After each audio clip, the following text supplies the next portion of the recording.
বীরভূমের বীরপুত্র রাঙামাটি রাঙা সূর্য আশিস ব্যানার্জি জিন্দাবাদ।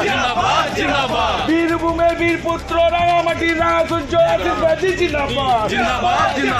বীরভূমের বীরপুত্র রাঙামাটি রাঙা সূর্য আশিস ব্যানার্জি জিন্দাবাদ।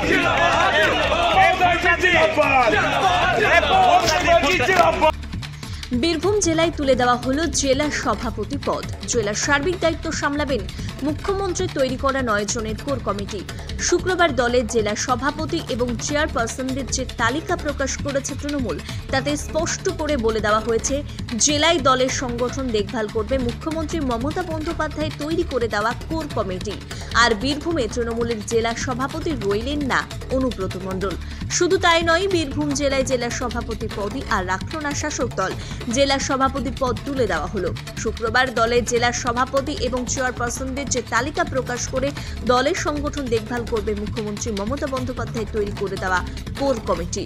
কোর কমিটির চেয়ারপারসন পদে রয়েছেন রামপুরহাটের বিধায়ক তথা রাজ্যের ডেপুটি স্পিকার আশিস বন্দ্যোপাধ্যায়। গত 13 মাস জেলা তৃণমূলের কোর কমিটির কোনো বৈঠক হয়নি। সমান্তরালভাবে কেষ্ট তার অনুগামীদের নিয়ে ব্লকে ব্লকে কর্মসূচি করে 2026 সালে ভোটের প্রস্তুতি পর্ব সেরে রাখছেন। অনুব্রতের সেই কর্মসূচি থেকে সরিয়ে রাখছেন কোর কমিটির অন্যতম সদস্য তথা বীরভূম জেলা পরিষদের সভাধিপতি কাজল শেখ। সেই ঘটনা শাসক দলকে রীতিমতো চাপের মুখে ফেলেছে। তারপরে বীরভূম জেলা তৃণমূলের সভাপতি পদে তুলে দিলেন শীর্ষ নেতৃত্ব এবং বীরভূম জেলার তৃণমূল কংগ্রেসের দলটিকে পরিচালনা করবেন মুখ্যমন্ত্রীর তৈরি করা কোর কমিটি। এতে বলার তো আমার কিছু নেই। সর্বোচ্চ নেত্রী মমতা বন্দ্যোপাধ্যায় এবং আমাদের নেতা সর্বভারতীয় তৃণমূল কংগ্রেসের সাধারণ সম্পাদক অভিষেক বন্দ্যোপাধ্যায়, তারা যে আমার উপর যে আস্থা রেখেছেন, এটাতেই আমি কৃতজ্ঞ। দীর্ঘকাল ধরে রাজনীতির সঙ্গে যুক্ত, প্রায় 52-53 বছর রাজনীতির সঙ্গে যুক্ত আছেন। সুতরাং তারা যে আমার উপর ভরসা রেখেছেন, আস্থা রেখেছেন, এটাতেই আমি কৃতজ্ঞ। আপনি চেয়ারপারসন ছিলেন, আপনি থাকলেন, কোর কমিটিতে যারা ছিল তারা সকলে থাকবে। অনুব্রত মণ্ডলকে জেলা সভাপতি পদ থেকে সরিয়ে দেওয়া হবে।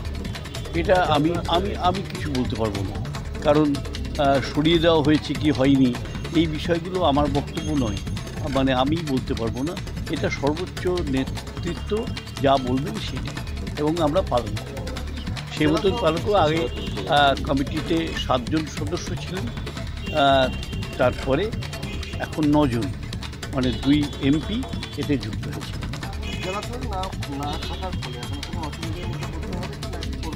দেখুন, আমরা কোর কমিটির ওপর মমতা বন্দ্যোপাধ্যায় আস্থা রেখেছেন, তার উপর আমি আর কি বলবো। অভিষেক বন্দ্যোপাধ্যায় আস্থা রেখেছেন, তার উপর আমার কী বলার আছে।